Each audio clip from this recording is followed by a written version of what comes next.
অবৈধভাবে আমার মুসলমান ভাইদেরকে বিভিন্ন সীমান্ত এলাকায় পুশ ইন করে বাংলাদেশে পাঠাতে তারা চেষ্টা অব্যাহত রেখেছে।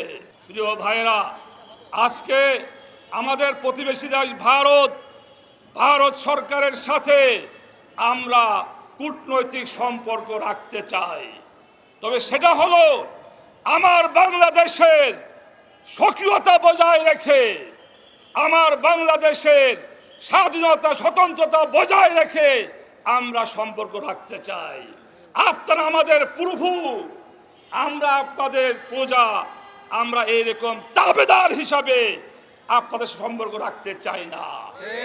আজকে ভারত অবৈধভাবে আমার মুসলমান ভাইদেরকে বিভিন্ন সীমান্ত এলাকায় পুশ ইন করে বাংলাদেশে পাঠাতে তারা চেষ্টা অব্যাহত রেখেছে। আমি ধন্যবাদ জানাই বিডিআর ভাইদেরকে, ধন্যবাদ জানাই বর্ডার গার্ডের ভাইদেরকে এবং সীমান্ত এলাকার বাংলাদেশের জনগণকে। আজকে বর্ডার গার্ড এবং আমাদের সীমান্ত এলাকার জনগণ রাত্র জেগে পাহারা দিয়ে তারা তাদের গজারি লাঠি দিয়ে ভারতের বিএসএফকে তারা প্রতিহত করে এবং তারা পুশ ইন ঠেকাতে তারা চেষ্টা করতেছে।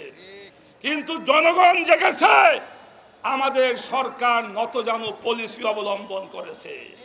আজকে পুশ ইনের বিরুদ্ধে উচিত ছিল আমাদের সরকারের ভারতীয় দূতাবাসের অ্যাম্বাসেডরকে ডেকে এর কড়া প্রতিবাদ করা এবং পুশ ইনের বিরুদ্ধে ব্যবস্থা নেওয়া। যখন কোনো সরকার ব্যর্থ হয় তখন জনগণ তারা রাজপথে নেমে আসে। তাই আজকে সীমান্ত এলাকায় সরকার ব্যর্থ হয়েছে, আমাদের জনগণ এবং আমাদের বর্ডার গার্ডের নৌজওয়ান বাহিনী তারা নিজেরাই তাদেরকে প্রতিরোধ করতে সক্ষম হয়েছে।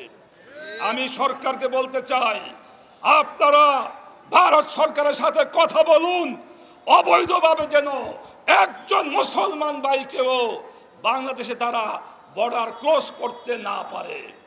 প্রিয় ভাইরা, আজকে আমাদের দেশে অনেক সমস্যা রয়েছে।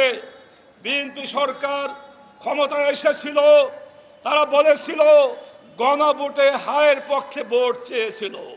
তারেক রহমান সাহেব বিএনপির চেয়ারম্যান, বর্তমান প্রধানমন্ত্রী, উনিও গণভোটে হায়ের পক্ষে ভোট চেয়েছিল।